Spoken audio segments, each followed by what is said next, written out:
So welcome to the 2022 Awards for Excellence in Historic Preservation. My name is Rebecca Miller. I'm the Executive Director of the DC Preservation League. We are Washington, D.C.'s citywide nonprofit dedicated to the preservation, protection, and enhancement of the historic and culturally significant resources of our nation's capital, a city which houses more than 670,000 residents who call it home. For the last almost 2 years now, we've been celebrating our 50th anniversary. We got stymied a little bit by that little thing called COVID. And the organization was founded in 1971 to advocate for the preservation of the old post office building on Pennsylvania Avenue that was slated for demolition. Through that success and thousands of others across the city, DCPL's members can be proud of the role that they have in helping preserve our city and how historic preservation has played, what it has played in shaping the character of our city today. Tonight, we're excited to recognize projects that wonderfully demonstrate how historic preservation can be used to both revive landmark structures and also highlight the built heritage that helps define the unique character of our city. We will also honor passionate community advocates whose meticulous and steadfast work has resulted in saving an important Ward 8 landmark and advancing the knowledge of the history of social justice in our city, and an accomplished architect and advocate who spent his life working to preserve and protect historic resources. Tonight's awards highlight how historic preservation has proven to be an effective tool for a wide range of public goals, including economic development, heritage tourism, business incubation, sustainable development, neighborhood stabilization, job creation, and the promotion of arts and culture. In some of the videos tonight, you'll actually hear about the amount of investment that went into our city. Of course, we're special here in Washington because we have a significant federal presence as well that also adds to the livelihood and culture of our city. And those dollars are well invested as well. This program is generously hosted by the Daughters of the American Revolution.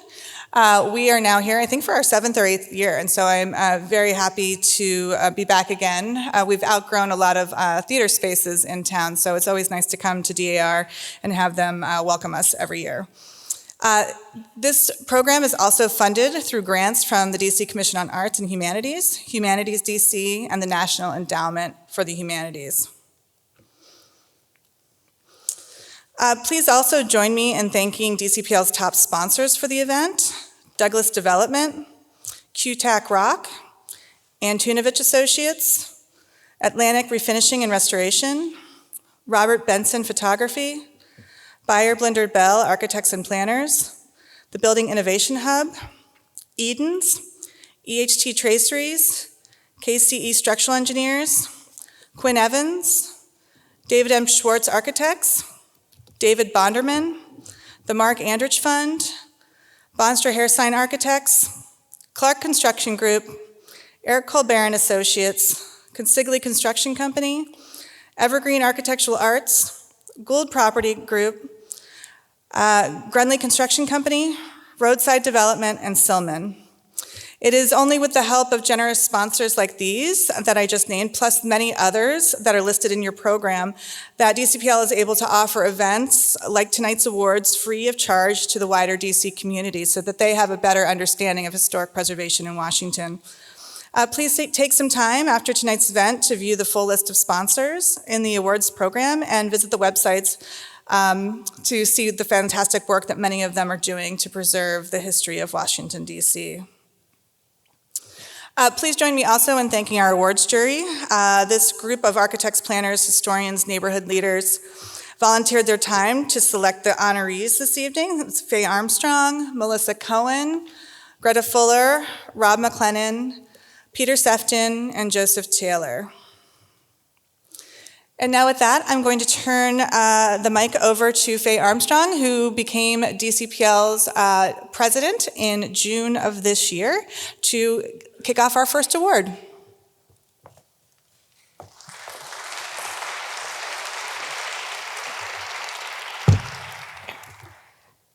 Thank you. As Rebecca just said, I assumed the presidency of the Board of Trustees just in June. I've been on the board for some years.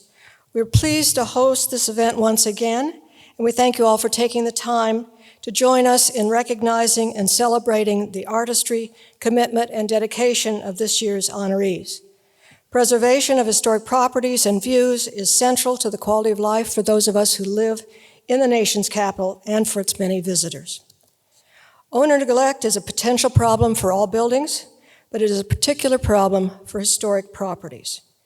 Years of deferred maintenance can undermine their structural integrity, and incompatible alterations can destroy the coherence of the original design. Proper stewardship requires continuous monitoring of the property's physical condition and the application of preservation best practices should the problems identified. This year's award winner has worked with preservation experts for more than 20 years to restore this unique mid-century modern house. He has removed incompatible alterations and worked with DCPL to document the property. It is now a landmark in both the DC Inventory of Historic Sites and the National Register of Historic Places. I am pleased to present the 2022 District of Columbia Award for Excellence in Historic Preservation for Stewardship to Gordon Kitt for his stewardship of the Bazelon McGovern House. Thank you.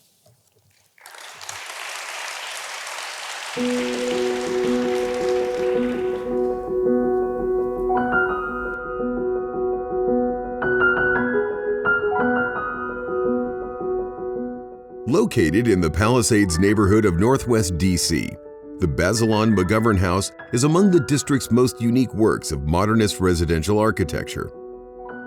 Since 2000, Gordon Kitt, the home's fourth owner, has been a sensitive steward of its historic character and ambiance, as well as an active documenter of its history. You know, what I like about the house is when I have people over and we may plan to go out to dinner at a restaurant, we end up just staying in the house because it's a very relaxing environment. It sort of has a very zen feel to it, and people are just so comfortable they don't really want to go out to have dinner. Very simple lines and open spaces. So, you know, that's what I like about the house. It's a very comforting place for people to come and enjoy their time at the house. Built in 1957 by Judge David Bazelon, a highly influential jurist who served as chief judge of the D.C. Circuit Court of Appeals, and his wife Miriam, the house was likely inspired by both a 1917 Japanese tea house and a traditionally themed modern Japanese house exhibited in Philadelphia.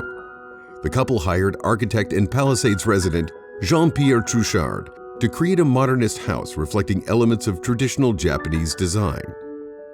In 1969, the Bazelons sold the home to Senator George McGovern of South Dakota and his wife Eleanor.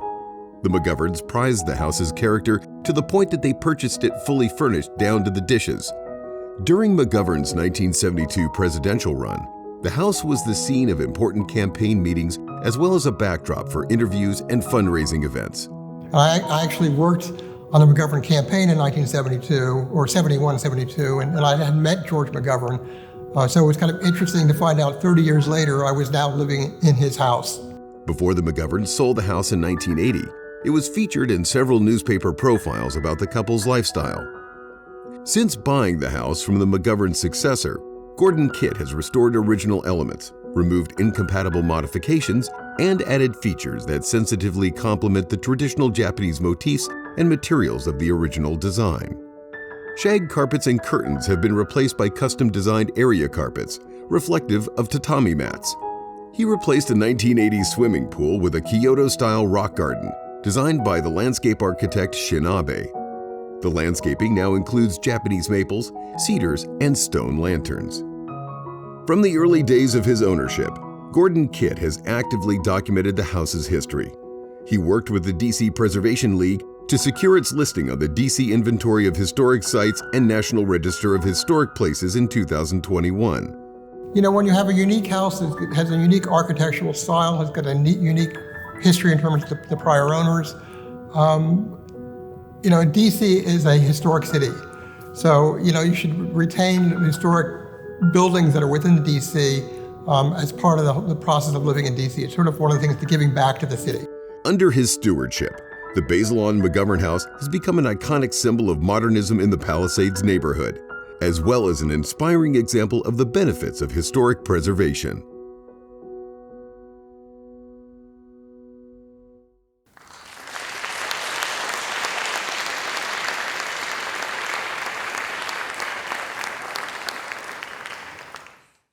And now our next award will be presented by Greta Fuller, DCPL's new vice president, who was elected in June of this year.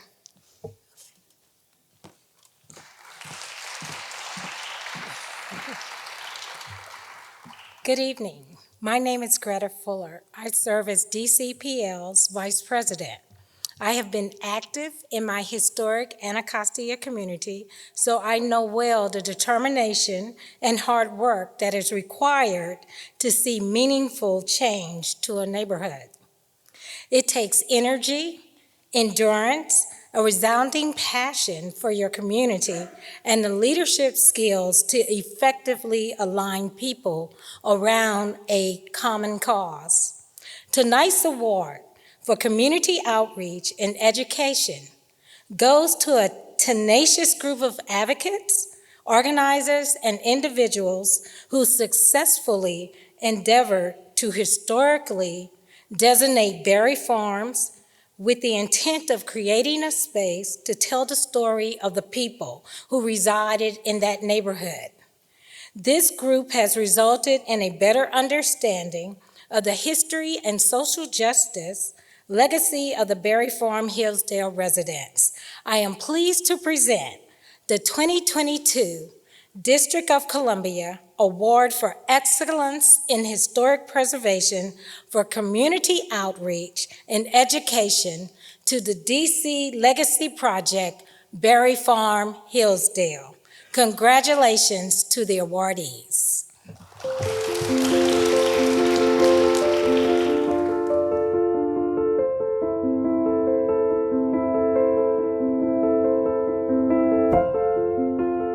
In 2021, Empower DC and former residents of Berry Farm dwellings formed the DC Legacy Project, Berry Farm Hillsdale, after a successful effort to historically designate buildings at that community site in Southwest Washington.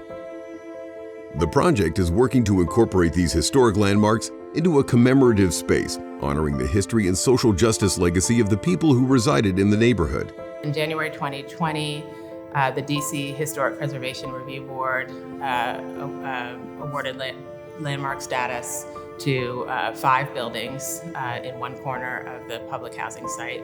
All of the rest of the buildings have been demolished. Over the course of the next year, we created the DC Legacy Project to move forward community-led vision of establishing some kind of museum at that site, but also other activities we hope will take place in those buildings.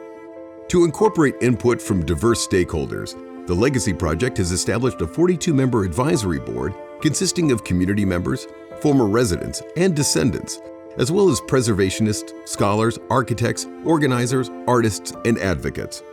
With grants from Humanities DC and the National Trust for Historic Preservation, the Legacy Project has conducted extensive additional research into community history, which resulted in the creation of a website, a series of public events, and a 50-minute documentary film.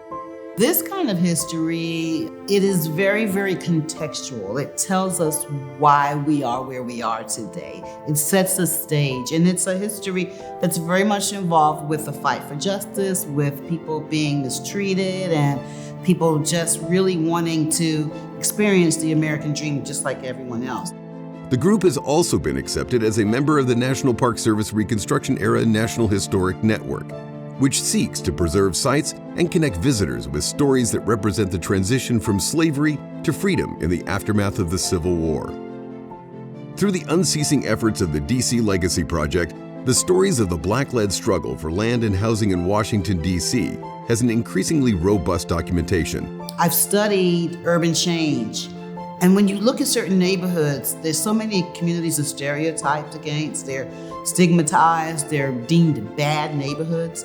This kind of history lets people know what happened. You know, how did we get here? I think it promotes more dignity for all of us, because when we're disrespectful and hateful toward each other, we all kind of lose. Maybe you create more empathy, and maybe that results in more resources being spread around more evenly. The group's accomplishments place it on track to establish a commemorative space for honoring the generations of people who were central to the community's long history as a site of organizing, resistance, and resilience.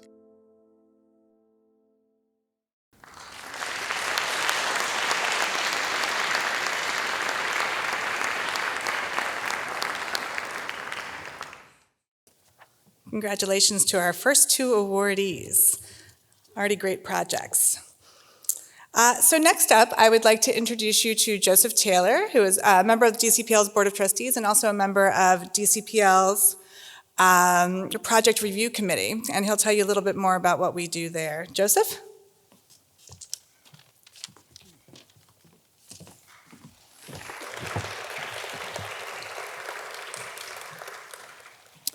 Good evening. I'm Joseph Taylor, and I serve not only as a member of the DC Preservation League's Board of Trustees, but also as a member of the DCPL's Project Review Committee, which assesses the preservation aspects of local development that either affects landmarks or affects properties within historic districts.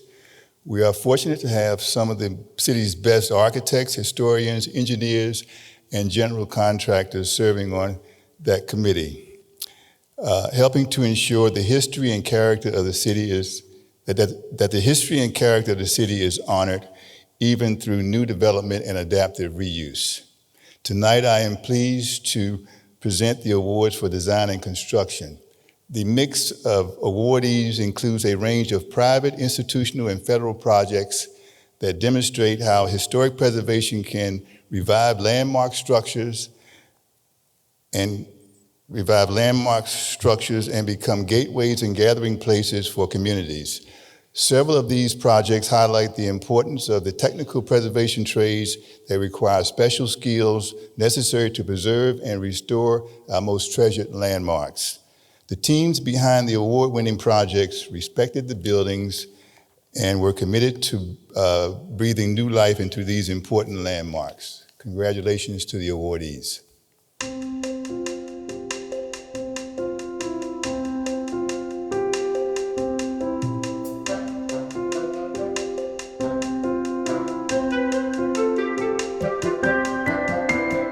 Located at the most prominent intersection of the historic Anacostia neighborhood, the MLK Gateway is a two-phase project to create new commercial spaces compatible with the surrounding historic context of the historic Anacostia Historic District. The development will act as a gateway between downtown Washington, D.C. and the neighborhood, while connecting two major local commercial corridors, Martin Luther King Avenue and Good Hope Road Southeast. The goal of MLK Gateway was to both welcome people to come across the river, to engage, to bridge that gap, but also to be a place of pride and to highlight the strength, the assets, the businesses, the residents, and the capability of the amazing people of Anacostia. The $22.3 million Phase 1 for the project created 20,000 square feet of newly built office space while preserving the 4 historic retail facades. And as every historic project and every existing renovation goes, there's always unforeseen conditions. So, how to make sure that we were preserving the facade, utilizing existing materials every chance we could. If we could take brick from over here and incorporate it into this location, we always look to salvage and reuse the historic materials. Anchoring the project is the headquarters for Enlightened Incorporated, a Black-owned information technology and cybersecurity firm. Relocating the 150 employees to the new headquarters, Enlightened Incorporated becomes the largest private technology employer to move east of the Anacostia River. It's really a wonderful neighborhood that's been neglected for a long time. So I'm really glad to see the careful development that's going on there, while staying sensitive to its historic value. Within the retail space, there's an innovative coffee bar that also offers working spaces, meeting rooms, and access to financial services, as well as a 40-seat fast casual Southern bistro. We heard loud and clear from the community that they wanted to see retail amenities in their neighborhood instead of having to go to the other side of the river to go to restaurants and cafes and things like that. They wanted something in their neighborhood where they could participate. With its blend of new construction and historic elements, this Crossroads commercial epicenter provides employment and much anticipated community amenities while evoking the deep roots of the Anacostia community. There's been a really strong movement in the community to have historic Anacostia designated as a historic place, to recognize its rich history. That history can be a part of an identity and a part of a pride that speaks to this idea that there is value in what exists, and that as you paint the future, it's really important to do so grounded in the reality and the value of the historical elements of a community.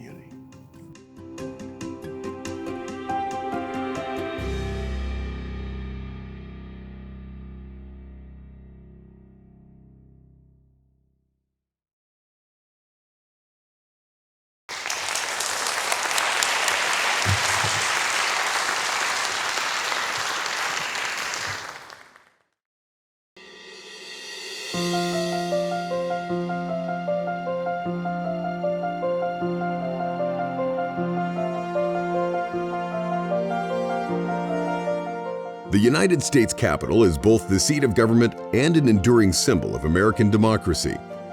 After construction began in 1793, the Capitol for a time housed the Library of Congress and the Supreme Court as well as Congress. After the building was burned during the War of 1812, repairs continued for nearly a decade, and what is now the center section of the structure was not completed until 1826. In the mid-19th century, the building continued to expand with the country.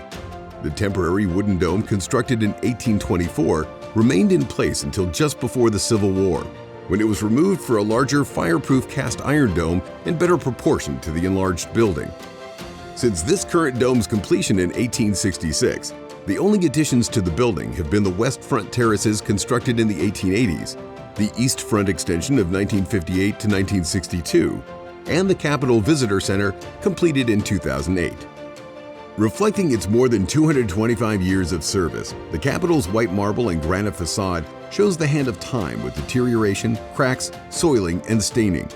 The first phases of a project to clean and restore the facade, which involve the building's north and south extensions, have recently been completed. When we look at the building, we think, oh, it's marble. So then you go closer, you see there's different kinds of marble and different kinds of granite. And there's different cleaning products for each kind of granite, each kind of marble, different repair products for each of them, different colored mortar for pointing, for patching, for Dutchman repairs. It's not what it looks like. It's not as easy as you think it is until you go up close and you examine it. They encompass cleaning and restoration of the facade stone, as well as pediment sculpture, including sealing and repointing all joints with mortar, custom colored to match each stone, and replacing elements that were missing or irreparably damaged. Numerous unrepairable carved elements were replicated by master carvers, including intricate rosettes, pendants, flowers, and scrolls. I came from overseas, and I really see the Washington, D.C. especially, all these beautiful buildings, all these, incredible construction happened in really short period of time. But that requires maintenance. I saw in Europe and some other places, if you are not taking care of these buildings, they were not there forever, that's for sure. So restoration and conservation is the key in itself. The project also included preserving the metal lampposts, hanging lanterns, and railings around the Capitol. Much of this work was conducted at night to minimize disruption to both Congress and members of the public. These buildings, some people restore buildings and they think, oh, this is good for 50 years or 60 years.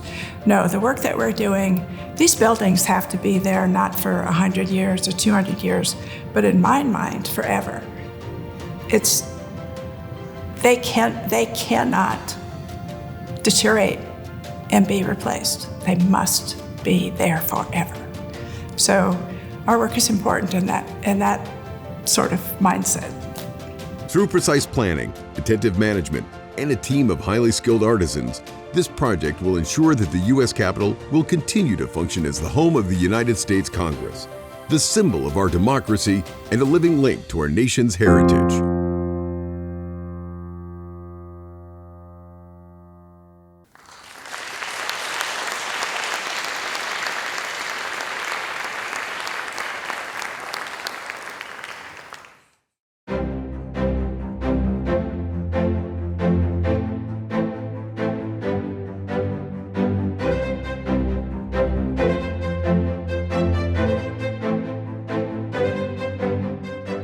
The Thomas Jefferson Memorial pays homage to the third President of the United States. It is also among the most iconic monumental structures in the country. Architect John Russell Pope designed the neoclassical memorial after the Pantheon of Rome. After his death, his plans were modified by his successor, the firm of Otto R. Eggers and David P. Higgins. The edifice was constructed between 1939 and 1943, with its bronze statue of Jefferson added in 1947. By 2006, it was apparent that the memorial's dome and other exposed marble elements were suffering discoloration from an overgrowth of biofilm. In 2019, the National Park Service embarked on a $14.8 million project to restore the memorial's roof and portico. In addition to being a prominent location, the memorial site besides the tidal basin is an especially environmentally sensitive location. Years of research went into creating the techniques that would successfully clean and repair the marble while minimizing the impact to the environment. Using laser ablation and low-pressure, high-temperature steam cleaning, the biofilm was painstakingly removed from the marble. So I think the biofilm that sort of preempted the project was something new for the National Park Service and NAMA, the National Mall and Memorial Parks. So learning about that process, learning the most efficient ways and sort of the safest ways from a historic preservation standpoint to clean it. It's not just at Jefferson where it's happening, so I think the most surface area here, so they can learn from it and try to prevent it or address it easier in the future. After damaged marble tiles and panels were replaced or repaired with crack injection and mortar patch techniques, the memorial was weatherproofed with new lead joint covers to prevent further infiltration. Everybody worked really well together, and we fought through snow, ice, winter, winds, hot sunny days, 100+ degrees on white marble. I mean, we went through it all, climbing up and down the dome. Everybody had to do it. It wasn't just the trades, it wasn't just the GC, but the client did it, the architects did it. One of the greatest challenges for the project was designing the infrastructure it required, which included an enormous scaffolding system that could not physically be anchored to the memorial stone. A temporary gantry system at the portico was engineered to lift 1,500-pound stones and facilitate the hoisting of 300 marble tiles. I guess I would say the biggest challenge from a design perspective and something I was the most concerned about during construction was the portico roof tiles themselves. Each of them are 4 feet by 6 feet marble that's between 4 and 6 inches thick, so they're hundreds of pounds each, and there's over 130 of them that had to be removed, cleaned, and reinstalled, and at that point they're 50-some feet in the air, so they had to be safely transported off the roof and then put back. Complicating the matter, each stone was individually carved for its location, so you couldn't just put them back anywhere. And the waterproofing material that we were replacing affected your ability to reinstall the stones level with one another. With an estimated 3 million annual visitors, the Thomas Jefferson Memorial is one of the most recognizable monuments in Washington, D.C. With this restoration, its dome will again gleam brightly across the tidal basin.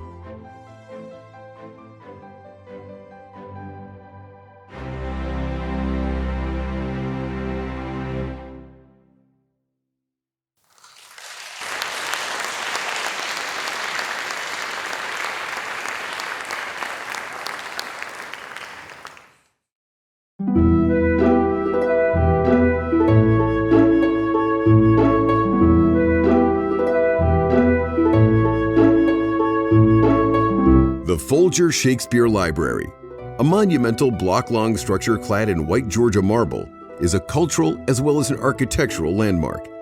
With quotes and scenes from Shakespeare's plays carved on its East Capitol Street facade, the building is a memorial for the ages to the greatest literary artist of the English language, and a major contribution to the monumental architecture of the nation's capital. Within it houses a world-class collection of resources devoted to Shakespeare's life and work. So the building has a classical exterior that ties in really well with the rest of Capitol Hill. So really when you're walking around between the Library of Congress, Capitol Building, and the Supreme Court, the Folger really blends right in. It does not stand out. It isn't really until you get inside the building and you start to see the Elizabethan interiors that you realize this is really a very different place from every place else on Capitol Hill. Completed in 1932, The building's Art Moderne exterior and Elizabethan-themed interior were designed by Paul Philippe Cray in consultation with Alexander B. Trowbridge. A reading room addition designed by Warren Cox of Hartman Cox Architects in 1983 is an award-winning example of Washington postmodernism. Its original exterior had been listed in the National Register of Historic Places since 1969 and in the DC Inventory of Historic Sites since its inception. However, after 90 years, this acclaimed landmark was in need of an exterior rehabilitation. This recently completed project addressed such issues as a band of copper staining on the building's upper perimeter. This was traced to corroded lead-coated copper flashing on the upper ledge of the structure. This material was removed and replaced with marble canted to help the building shed water. Then, extensive testing helped determine an optimally sequenced cleaning procedure to achieve the best results. Using a combination of microabrasives, misting, and a poultice, the rehabilitation team was able to lift the stain from the exterior facade while minimizing water infiltration and chemical application in the process. So definitely the biggest challenge was the sequence of work. So what the right process was misting for intermittently for a couple hours, then microabrasives in order to get the surface dirt off, and then poultice. And it was only in that proper sequence that you could lift the stain. The building's 9 bas-relief sculptures depicting scenes from Shakespeare's plays were also cleaned, and the friable marble was consolidated to improve its longevity. The project also revealed corrosion in the structural steel used at the shelf angles of the building. Probing with sounding and a picometer determined which sections of steel needed to be replaced and enabled the structure to be stabilized through a minimally invasive process. If we took a stone unit out and we could see the relieving angle was in really bad shape, one thing we could do is clean it and then paint it again and kind of get it back to a good condition. But to be able to get the underside of the angle, we would have to take out another stone unit to be able to do that. And we really were trying to minimize the number of stone units that we were taking out, because every time a stone was removed, there was a risk of damaging it. And so we didn't want to just do that willy-nilly. And so we did ultimately recommend a lot of replacement of those relieving angles. The marble of the Folger Shakespeare Library is now again as lustrous as it was 90 years ago. My take on preservation is that the sense of place that these buildings represent matter. And to have that palpable connection with the past is profound. Through the care and skill of this rehabilitation, the library building fittingly reflects the eternality of Shakespeare's works.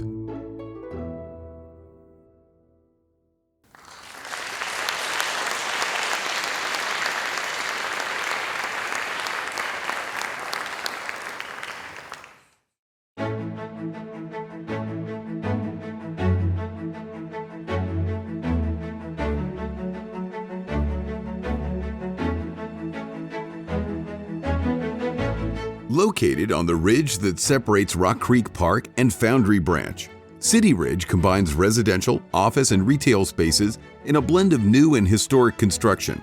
Its nearly 10-acre site incorporates 9 buildings, anchored by the landmarked Equitable Life Insurance Company building.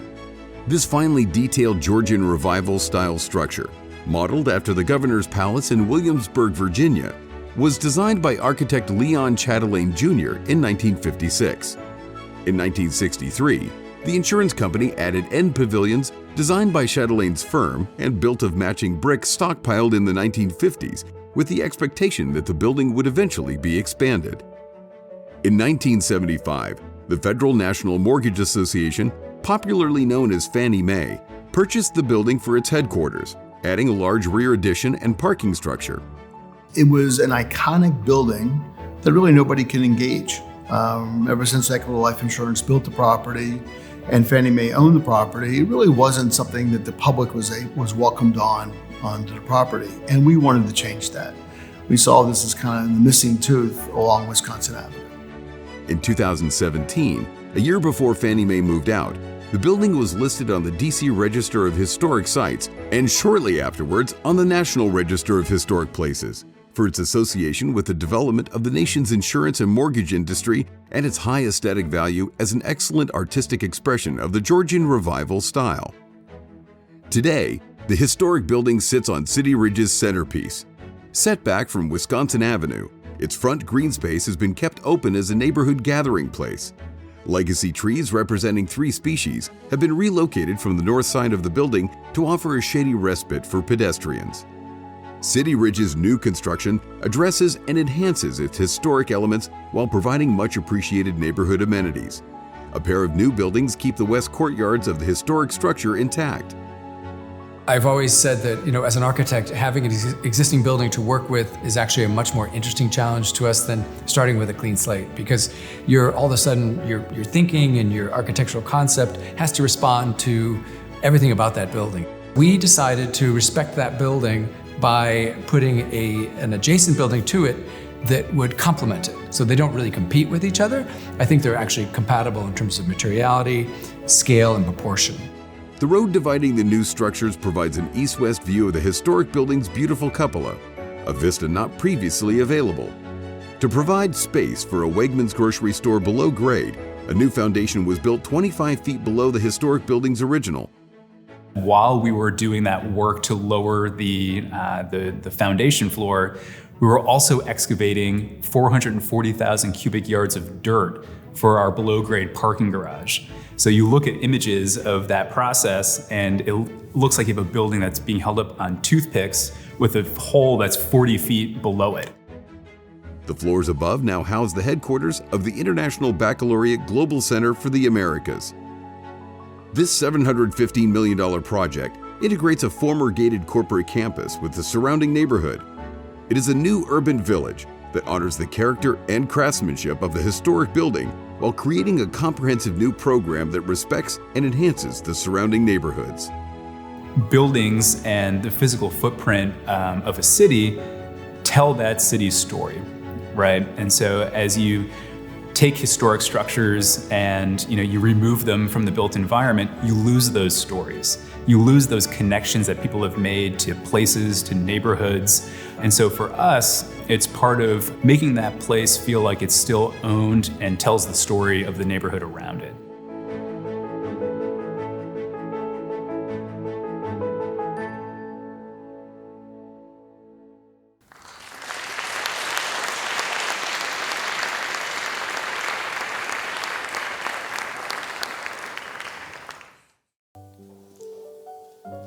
And we have one more award in the design and construction category. And before I start the video, I think you should all just look up, because you're going to learn more about that right now in this next video. So you can take that all in as you enjoy this.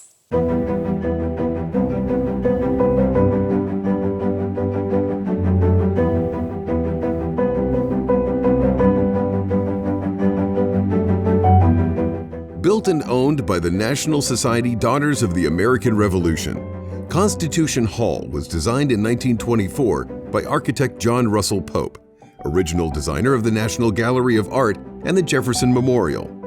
Constructed between 1928 and 1930, the hall's major purpose was to accommodate the organization's annual conference and its other gatherings.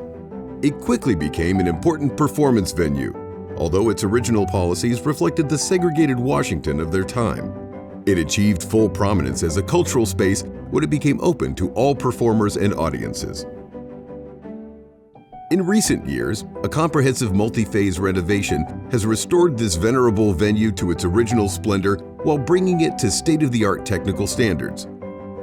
So DAR has a wealth of archival material, and we have access to digital scans of all the original drawings done by John Russell Pope's office, as well as historic photographs that they took in 1930.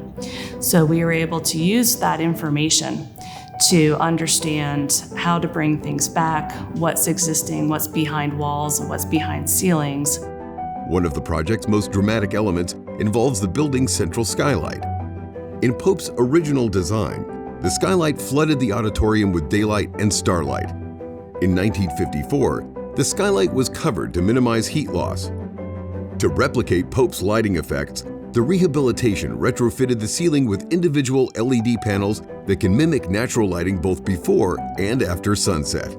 We really were creating a type of light fixture which not only will function like a standard 2x2 lay-in fixture, but it also has a dynamic changing twinkling light effect. And it's really something that's never been done before. Rehabilitation also included restoring plaster and brass detailing throughout the hall. The existing replacement seating was replaced with seats whose upholstery was patterned after historic photographs. And new carpeting features designs that incorporate elements of the hall's historic decor. There are state seals all around the orchestra walls, and they're historic, and they're only brought out for Continental Congress one time a year. So the project also made replicas of these so that, everybody could see throughout the year, their state seal up on the wall. So I thought that was an interesting way to convey the mission of the organization with the general public that comes to the venue for a performance. Multiple coats of bad paint and aging of the original ceiling material, made of horsehair and canvas stretched over plaster and lath, had dulled the hall's acoustic properties. New acoustic panels covered with a high-tech fabric not only restored the hall's resonant sound, but returned the ceiling to its original coloration. Above the skylight, the building's original steel frame was shored with tensioning rods and new steel rigging beams. 83 tons of steel had to be hoisted through small openings in the ceiling. Now, Constitution Hall meets the flexibility and safety required for modern structures. This $15 million third-phase renovation of Constitution Hall successfully marries modernization with historic preservation and reanimates the hall's original aesthetic vision. It's humbling, really, to work on iconic landmark buildings. And certainly, you ask people around town or tell them that you're working on Constitution Hall, everybody has a story, Their parents took them there, or their children graduated from high school there. And so, as well as being a real historic landmark in town, it's a place that virtually everybody has a connection to. Through careful attention to detail, the financial commitment of the DAR, and the work of thousands of highly skilled architects, engineers, and artisans, the hall will provide a venue for diverse audiences to experience performances of all genres for generations to come.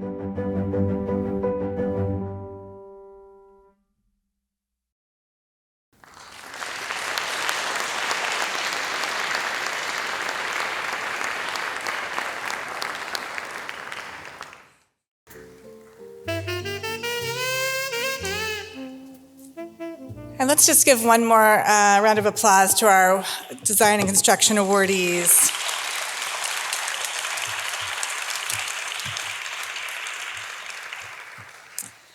So our last award this evening is our Individual Lifetime Achievement Award, and it's going to Arthur Cotton Moore, who somewhere in between the jury selection and the announcement, unfortunately passed away in September. Well-known architect, as you know, and Richard Longstreth was going to give the introduction tonight, but he had a fall and hasn't made it back to Washington, so he recorded some comments to intro this prior to the award video. I'm delighted to say a few words in tribute to Arthur Cotton Moore and his contribution to historic preservation and the built environment in Washington. I met him over 50 years ago. I was going out with a lovely lady named Cinda Train, who subsequently became my wife. And her father and stepmother had a great house in Georgetown, 3051 Q Street, which was not entered by Q, but by an alley which teed into a tertiary street. And there was a little slice, like a very thin slice of pie of land adjacent to the trains at the intersection of these two roads. And it's had a very steep slope as well. It was considered impossible to build on, but I was introduced to Arthur and Patricia Moore Arthur then starting out in his career, who wanted to purchase the land, but also get a variance so he could build on it. And my father-in-law-to-be had no objection to that, and he did a very ingenious design that was quite low-key and deferential, facing the narrow street and the alley, but then the other side of a wedge was all open, all glass and stucco, with a swimming pool that penetrated, it seemed, almost the full depth of the house. Very, very dramatic and an ingenious response to a terribly challenging site. And the pool was lovely, I confess. They soon bought an inflatable doll, life-size, with nothing but a bikini. They named her Sally Strange, and within a day or so, the train's cook, who was at their kitchen was at a considerably higher elevation, looked down on the pool and saw Sally Strange face down and thought somebody had drowned in it, to no avail. During that time, of course, there was a campaign to save what we referred to as the old post office on Pennsylvania Avenue, and Arthur was very much involved in that. It seemed like a complete uphill battle, and Arthur was one of a number of people who came up with significant alternatives. This, of course, was also the catalyst for the founding of DCPL, then called Don't Tear It Down, referring to the post office as the initial thing. And then later, of course, he got to convert it to a mixed-use facility, in part offices up above and then commercial down below, which was a real tour de force in showing the power of adaptive use.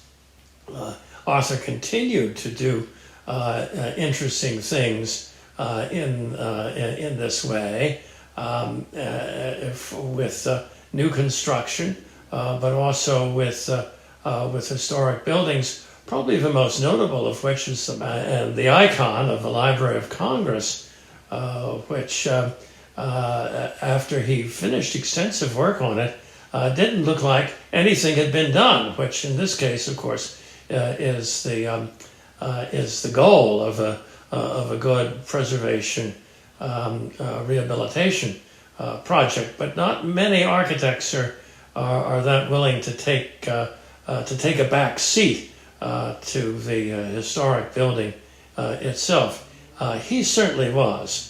It's also, I think, he stands in a unique place in Washington, and I would say among architects in the United States, in the time he has devoted beyond his own practice to the city and its betterment, with all sorts of unsolicited proposals for the mall and for other parts of a monumental core and elsewhere as well. Ideas that have not taken hold by and large in concrete form, but have, I think, stimulated our imaginations in terms of what is possible. And to me, this is one of the great contributions he has made to Washington in terms of opening doors and challenging our imaginations as to what can be done in the city. He is in some ways a polymath with his writing, with his schematic proposals, with his civic involvement, with his preservation efforts, and many other things as well. So, having had the pleasure of knowing him and Patricia for over 50 years now, I am flattered and absolutely delighted to pay tribute to these some of his many accomplishments he has done.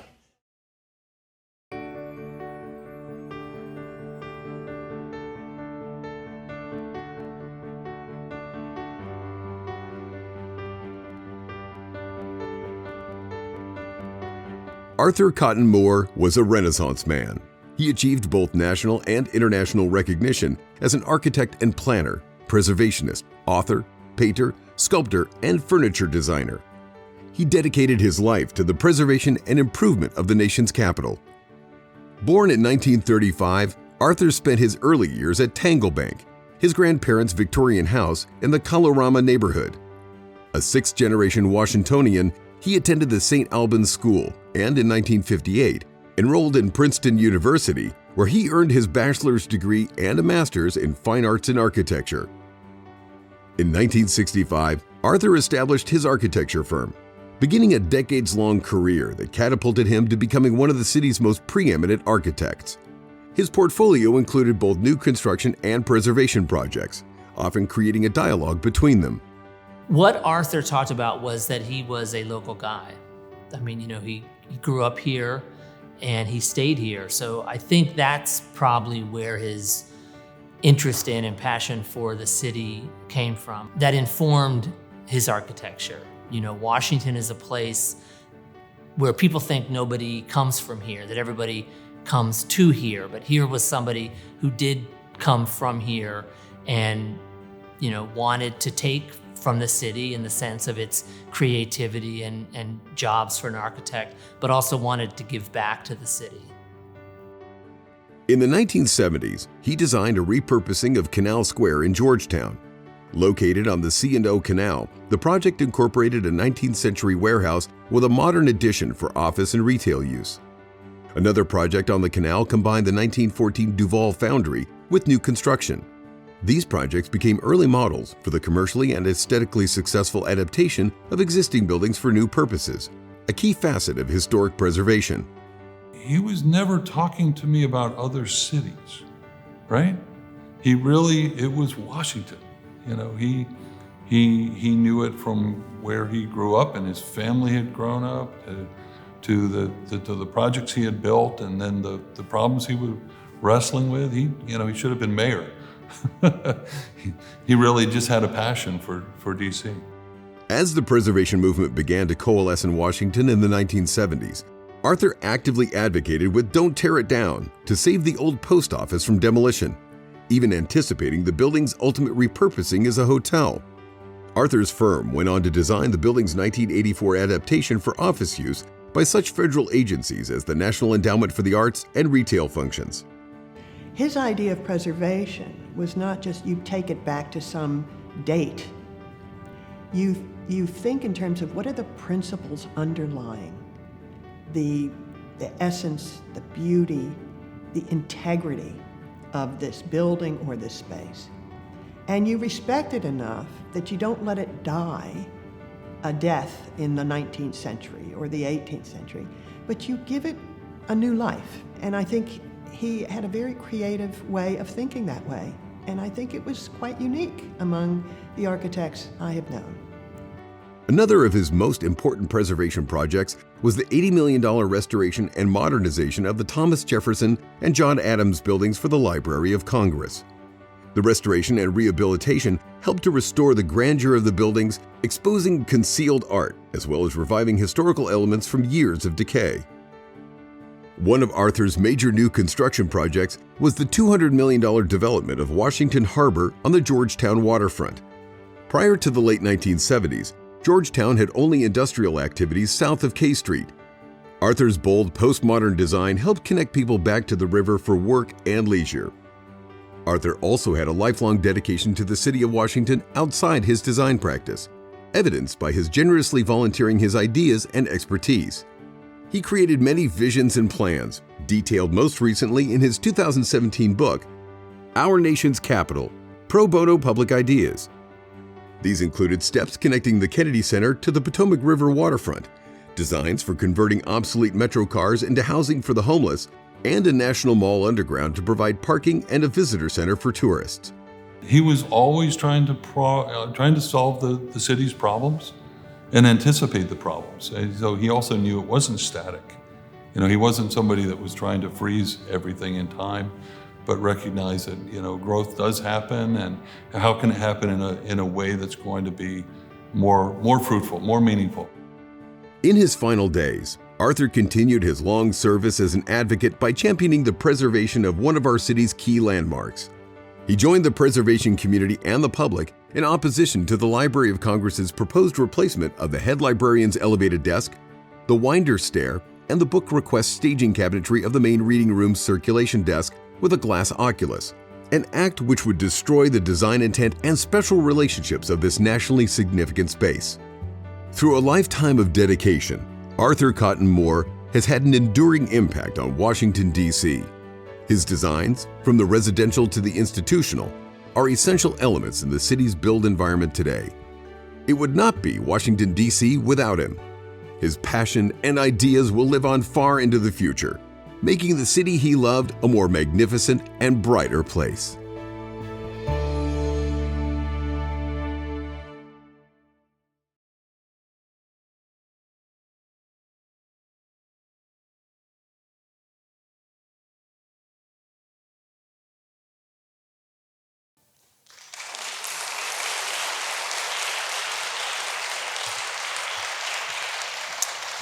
And accepting the award on behalf of Patricia Moore is Judy Scott Feldman.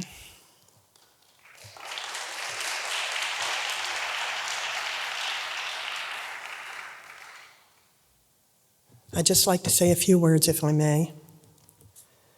Arthur, as you heard, passed away on September 4th, but up until the end, he was still very busy. Patricia Moore has asked me to accept the award for him. She said he would have loved it. He would have loved to be here. She would have loved to be here, but she simply couldn't. Arthur would have been so honored. I just want to make a personal comment. Arthur was vice chair of the National Mall Coalition for many years. And we didn't build anything. And we didn't really preserve anything. We just tried. And Arthur and I as a historian, art historian, and Arthur as a designer, a visionary designer, up until the very end, we're looking at problems, preserving the National Mall, but also ensuring it has a future. Talking about where you can put museums so that the mall can expand. Talking about how you deal with flood issues. How you make the mall a more active public place. And so I think he richly deserves this. You all know him personally, but also through his architecture. I know him as a visionary. He never saw a problem he couldn't try to solve, and we'll miss him.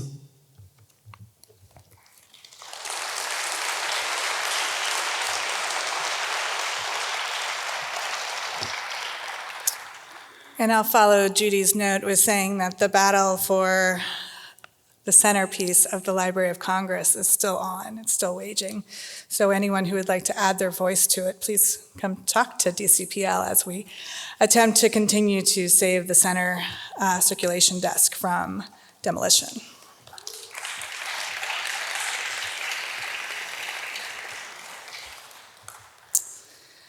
So congratulations to all the awardees showcased here tonight.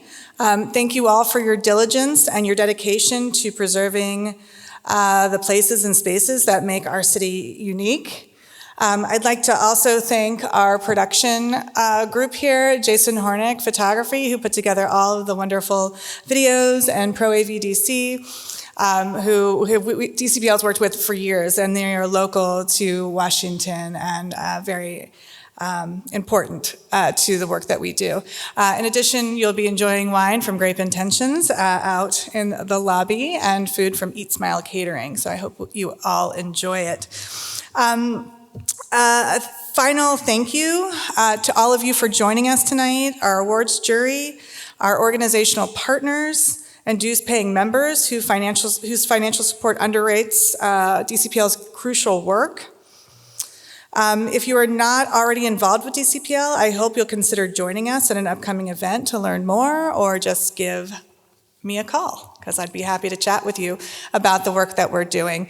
And so with that, thank you all for attending this evening. Congratulations once again, and I look forward to seeing you all at the reception out in the lobby. Have a great night.